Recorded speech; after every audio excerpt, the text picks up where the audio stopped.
Selamat datang di Novel Story, channel yang menceritakan novel berjudul Aku Bukan Menantu Sampah. Jangan lupa subscribe dan like.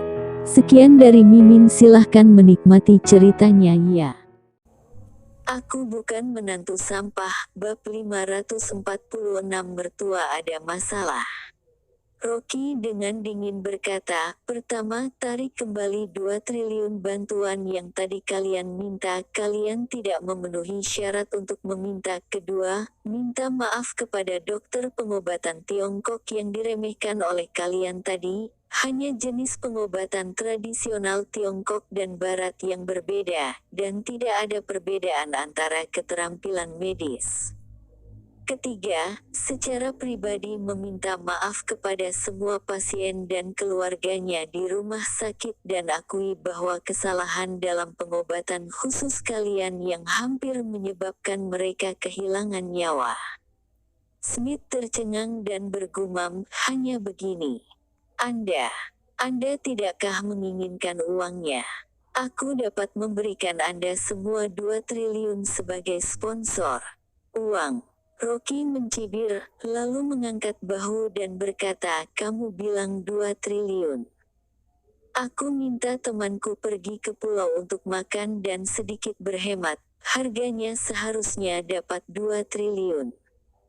Lagi pula berbicara tentang uang, aku punya banyak uang, apa gunanya? Petik 2. Sekelompok pakar asing tercengang di tempat, bahkan Direktur Rico tercengang. Rocky di depannya mengenakan pakaian biasa, dan jumlah total tubuh dan kepalanya harganya tidak lebih dari 1 juta. Orang seperti ini, orang kaya yang sekali makan dengan harga 2 triliun.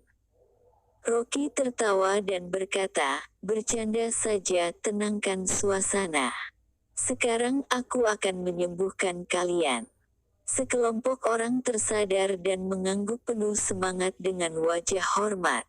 Hanya Yulia yang memberi Rocky tatapan aneh. Karena dia tahu bahwa apa yang dikatakan Rocky barusan itu benar.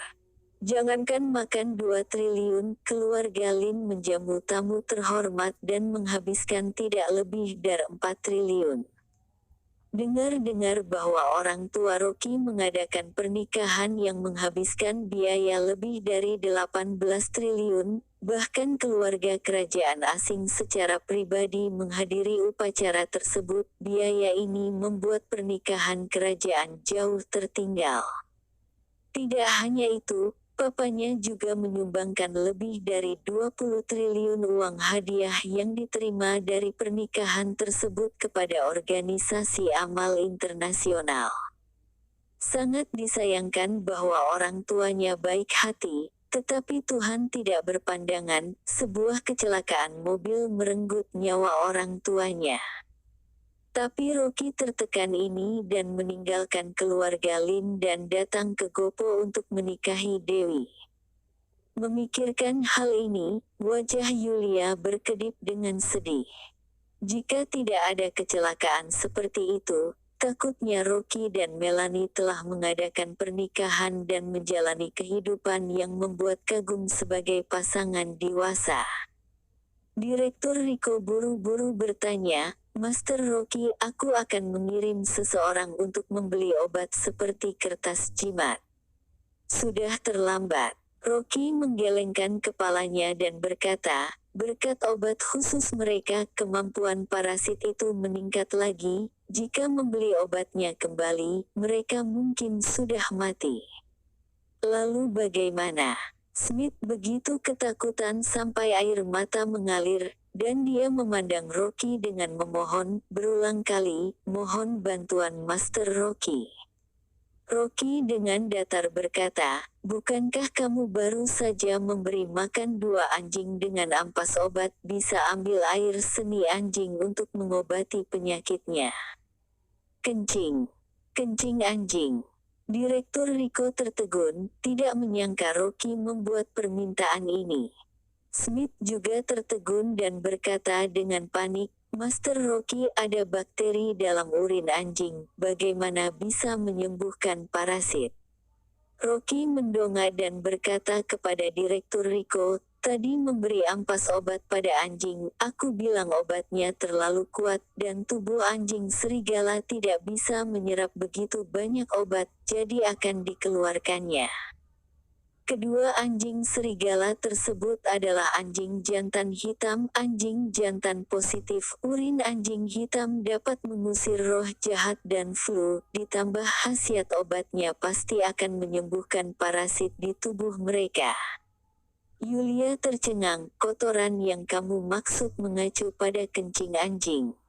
Rocky tersenyum dan berkata, "Tentu saja, premisnya adalah mereka mau makan kotoran anjing atau minum air kencing anjing. Aku pikir mereka lebih cenderung ke yang terakhir." "Dengarkan saja Master Rocky." Direktur Rico melambaikan tangannya dengan tegas dan perawat segera mengambil 2 panci berisi kencing anjing. 2 mangkuk air kencing anjing tergeletak di tanah, masih mengepul, mengeluarkan bau tak sedap dan bau obat tradisional Tiongkok. Bahkan Yulia berdiri 5 meter jauhnya dan tercium baunya sehingga berlari ke jendela untuk bernapas. Smith tampak putus asa, dia tidak pernah berpikir bahwa benar-benar akan minum air kencing anjing. Dia juga lahir di keluarga medis asing, keluarga Dalton, dengan aset puluhan triliun di keluarganya. Sejak kecil hidup di lingkungan kaya kebutuhan primer dan sekunder yang mewah. Selain itu, keluarga medis juga sangat pemilih tentang kebersihan makanan dan mendisinfeksi dengan ketat. Tapi dia ternyata menemui hari minum kencing anjing.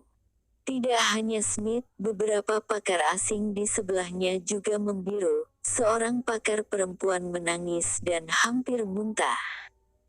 Tapi dibandingkan dengan minum air kencing anjing, mereka lebih tidak ingin mati.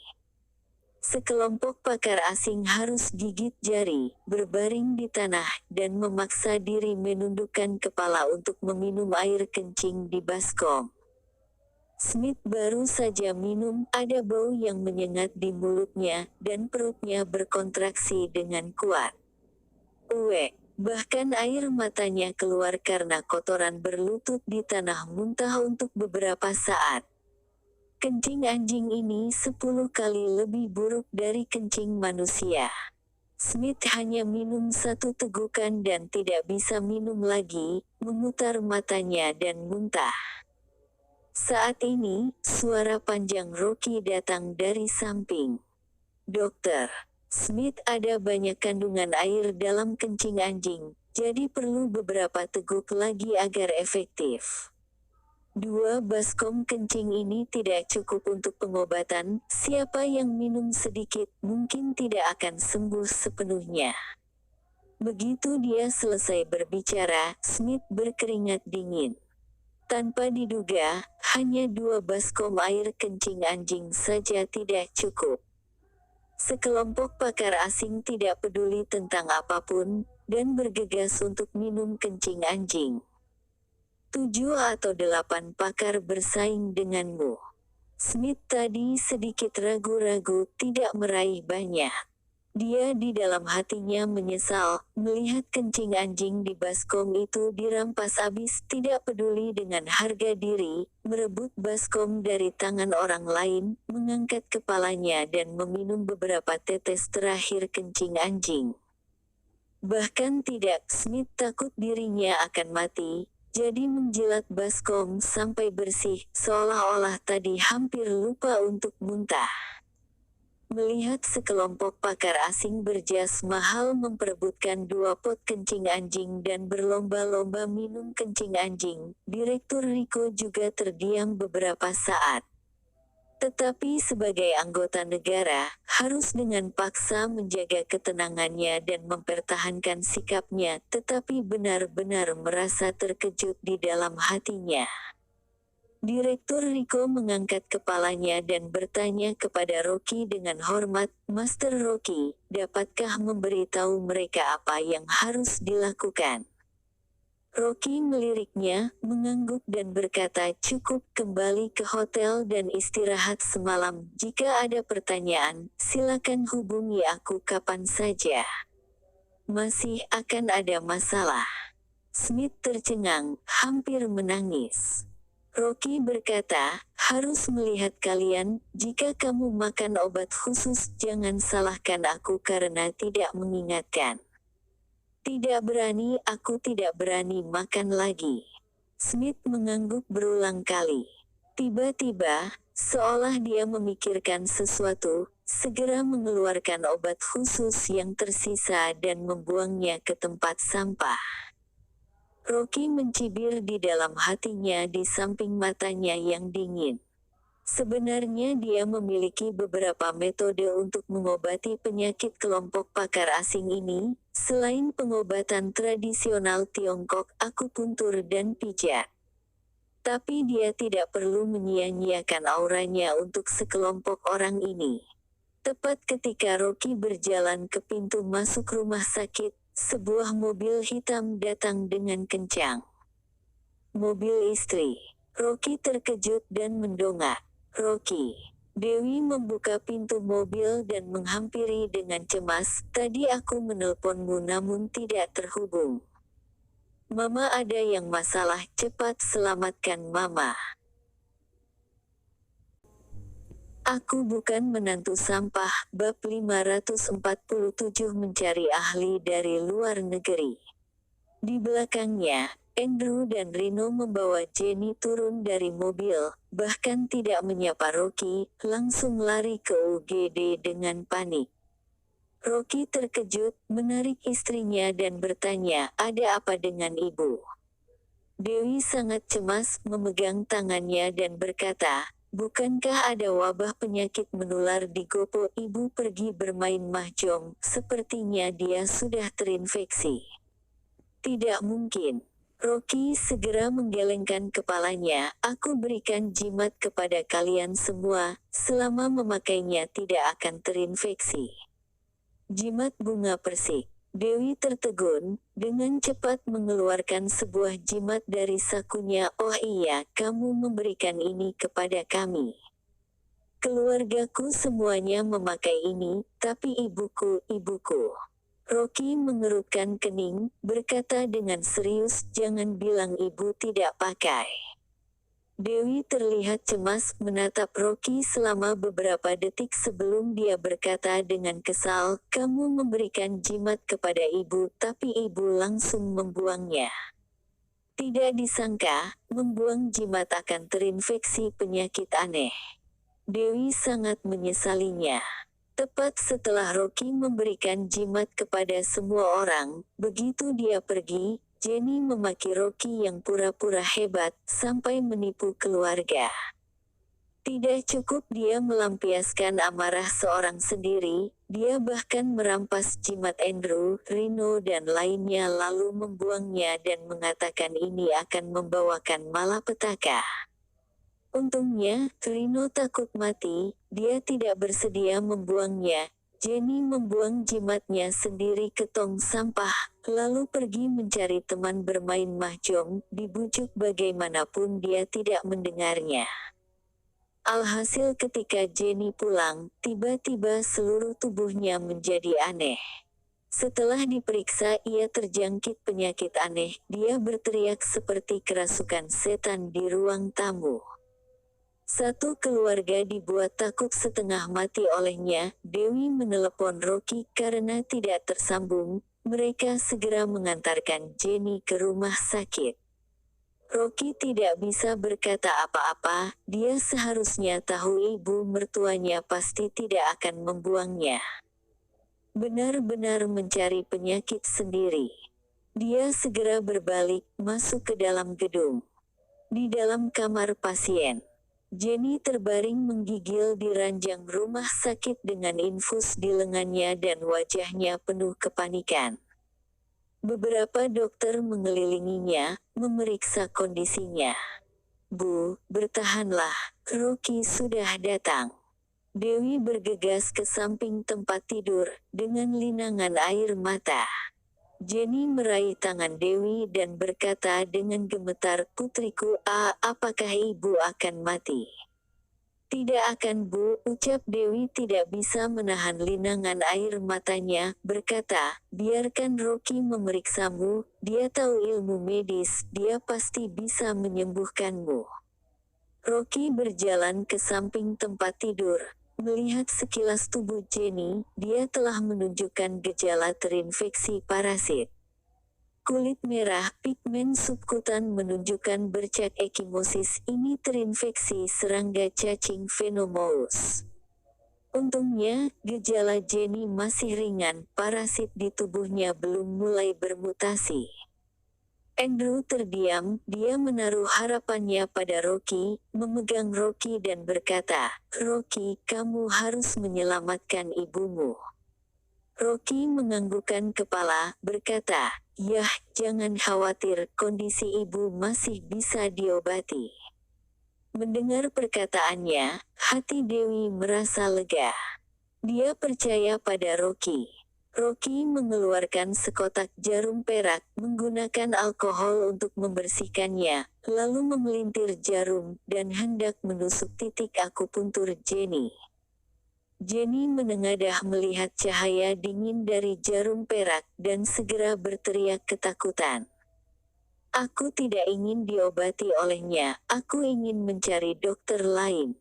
Dewi dengan cepat menjelaskan, "Bu, Rocky adalah pimpinan Wasa National Medical Center, kemampuan medisnya sangat bagus." "Omong kosong. Apanya pimpinan Wasa National Medical Center, dia pasti masuk melalui koneksi." Jenny mendorong lengan Rocky, berkata dengan waspada, "Apakah aku tidak tahu siapa dia di keluarga Liu kita? Sampah ini menikah denganmu selama 4 tahun, kenapa tidak pernah melihatnya mengobati pasien? Lalu tiba-tiba menjadi pimpinan Wasa National Medical Center, kamu membohongi siapa?" "Bu, percayalah pada Rocky." Dewi tampak gelisah, mengangkat kepalanya berkata kepada Andrew, "Ayah, kamu juga bujuk ibu." Andrew terbata-bata, berkata, "Dewi, sejak kamu menikah dengan Rocky, dia terus berada di rumah membeli sayur dan memasak, memang tidak pernah melihatnya mengobati pasien." "Iya." Rino meneriaki Rocky, "Jangan gunakan barang tipuanmu itu untuk menipu kami. Kamu pikir aku tidak tahu siapa dirimu?" Rocky tidak menyangka Jenny yang terinfeksi, masih sangat energik, dia mengerutkan kening, mengangkat bahu dan berkata, "Baiklah, Bu, kamu cari orang lain saja." Dia juga malas menghabis energi sagenya. Para dokter di sebelahnya tercengang, dan wakil kepala rumah sakit dengan cepat menjelaskan, "Nyonya Jenny, kemampuan medis pimpinan Rocky memang sangat hebat, tadi dia baru saja merawat pasien kami." Dia yang belum selesai berbicara, Jenny segera menyela dengan tidak masuk akal, berkata, "Aku tidak mau mendengar semua ini. Apakah kalian merasa repot, jadi tidak ingin mengobatiku? Kalau kalian tidak mengobatiku, besok aku akan mencari wartawan, mengatakan kalian tidak mengobati pasien." Begitu mendengar kata-kata ini, wakil kepala rumah sakit segera mengayunkan tangan, "Bu, bukan." Jenny mendengus dan berkata dengan angkuh, "Jangan pikir aku tidak tahu, rumah sakit kalian kedatangan para ahli. Aku ingin para ahli luar negeri yang mengobati penyakitku." Ini, wakil kepala rumah sakit menatap Rocky dengan ekspresi ragu. Bahkan penyakit para ahli luar negeri disembuhkan oleh Rocky, tapi sekarang ibu mertuanya bertindak sangat tidak masuk akal, tidak menginginkan dokter yang siap pakai, malah mencari ahli luar negeri yang tidak kompeten itu. Rocky berkata dengan santai, "Karena kamu ingin mencari para ahli luar negeri itu, maka carilah. Karena dia sendiri yang menginginkannya, maka jangan salahkan orang lain." Setelah beberapa saat, Seorang perawat mengundang Prof. Smith. Smith telah pulih dan sedang beristirahat di kamar pasien. Mendengar Rocky memanggilnya, dia tidak berani mengabaikannya dan segera datang. Dia segera berjalan ke hadapan Rocky, berkata dengan sopan, "Dokter Rocky, ada apa mencariku?" Rocky menunjuk Jenny, berkata, "Ibu mertuaku meminta kalian mengobatinya, Prof. Smith, bagaimana menurutmu?" "Dokter Rocky, Anda tidak salah. Bukankah Anda bisa mengobatinya?" tanya Smith terkejut. "Mana bisa dia mengobatinya? Tadi kalau bukan Rocky yang turun tangan, mereka para ahli sudah mati sejak awal." Rocky tersenyum menyeleneh dan berkata, "Kamu ikuti saja cari tadi untuk mengobati ibu mertuaku." Cara itu." Smith tertegun, wajahnya tiba-tiba berubah menjadi aneh, tidak tahan untuk menggigil. Di mulutnya sekarang, masih ada aroma bau pesing anesthesia, benar-benar sulit membayangkannya. "Kamu Prof. Smith." Begitu Jenny yang melihat Smith, wajahnya langsung menjadi ramah. "Kalian para ahli datang dari luar negeri, pasti sangat hebat. Prof. Smith, tolong sembuhkan aku, keterampilan medis menantuku tidak bagus." Smith tiba-tiba tercengang, segera melambaikan tangan. "Anda terlalu sungkan, kemampuan medis menantumu sangat hebat. Aku tahu jelas kemampuan dirinya." Jenny tampak meremehkan, kemudian memandang Smith dengan penuh semangat. "Kemampuan menantuku jauh dibanding kalian para ahli dari luar negeri. Kalau Anda menyembuhkanku, aku pasti akan sangat berterima kasih kepada Anda sang penyelamatku." Terima kasih telah menonton, jangan lupa like, komen dan subscribe ya teman-teman agar saya semangat melanjutkan novel ini. Jika ada yang kurang baik silahkan komen di bawah agar saya memperbaikinya. Sekian dan terima kasih ya.